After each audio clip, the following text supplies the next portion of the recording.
Changer la livrée sur un autorail X73500 de chez Jouef, c'est très simple et c'est tout de suite sur les trains de Thomas.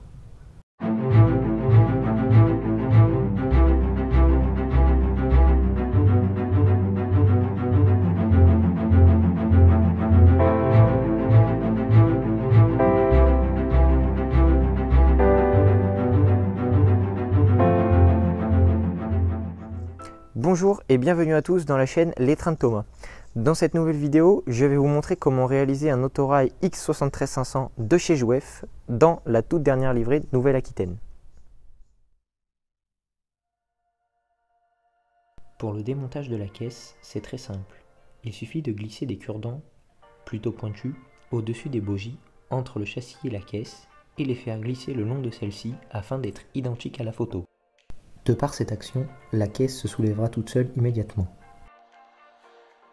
Comme nous pouvons le remarquer, le logo SNCF est sous la forme carmillon, dû à l'époque 6, contrairement à l'autorail à l'échelle HO qui lui a le logo nouille.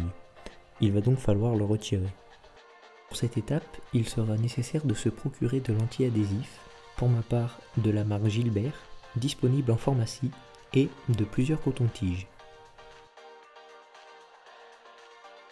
Après avoir déposé quelques gouttes d'anti-adhésif sur le coton-tige, il suffira de frotter le logo SNCF, bien sûr pas trop fort, pour ne pas que la peinture gris foncé qui se trouve juste en dessous s'en aille. Il faudra nécessairement répéter cette étape 4 fois pour effacer tous les logos présents sur la caisse.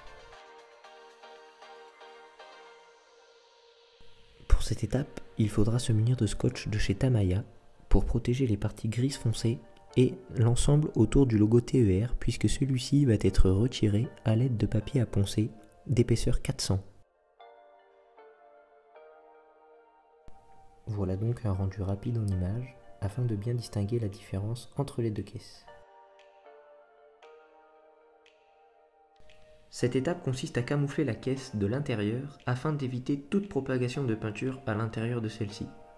Bien évidemment, nous utiliserons toujours le scotch de chez Tamiya. Pour réaliser cette étape, il vous faudra un pot de peinture Umbral 11, du White Spirit, une cuve et une pipette afin de réaliser les dilutions, et également d'un aérographe. Personnellement, j'utilise celui présent sur la photo qui est un aérographe à double sortie d'air.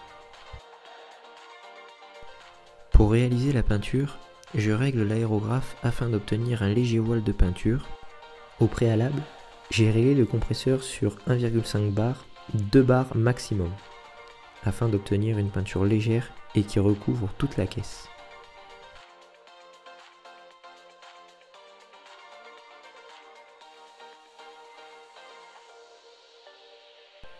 Voilà donc un bref rendu en image. La principale raison de ne pas peindre les cabines en même temps que les flancs est tout simplement pour conserver la délimitation noire entre les cabines et les flancs. N'étant donc pas satisfait du résultat de la peinture, dû à une trop grande différence de gris au niveau de la séparation compartiment voyageur-cabine, j'ai donc décidé de peindre les cabines tout en recamouflant la totalité de la caisse et les parties grises foncées. Voici un bref rendu en image, le résultat est nettement plus correct.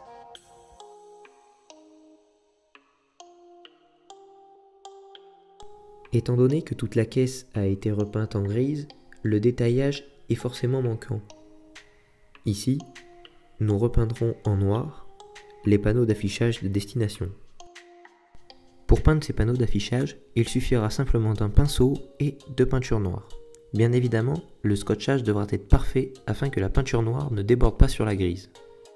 Cette étape devra être répétée 4 fois afin de recouvrir les 4 bandes d'affichage présentes sur la caisse.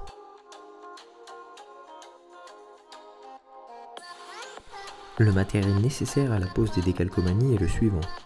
Il vous faudra une assiette plate avec de l'eau, une paire de ciseaux, la planche de décalcomanie, un pinceau, du décal fixe et une bonne dose de patience. Bien sûr, tout le matériel utilisé sera dans la description. Pour la dépose des décalcomanies, j'ai procédé par les portes en premier, car ce sont les pièces les plus grosses et les plus faciles à manier.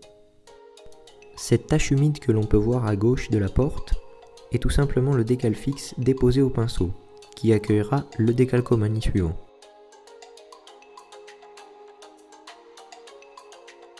Le décal fixe est un produit qui fait office de colle une fois le décalcomanie séché. De ce fait, il ne se décollera pas par la suite. Pour l'application du décal fixe, il suffit de tremper le pinceau dans le pot, puis d'appliquer le produit là où le décalcomanie prendra place. Il n'est pas dramatique si le décal fixe est en excès. Le surplus sera absorbé avec du sopalin lors du séchage du décalcomanie. Le décalcomanie devra déjà être dans l'eau lors de l'application du décal fixe.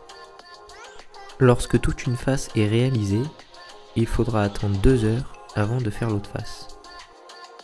Cette opération se répétera pour tous les décalcomanies présents sur la caisse et également ceux présents devant les cabines. L'autorail est maintenant terminé, il est apte à prendre le rail.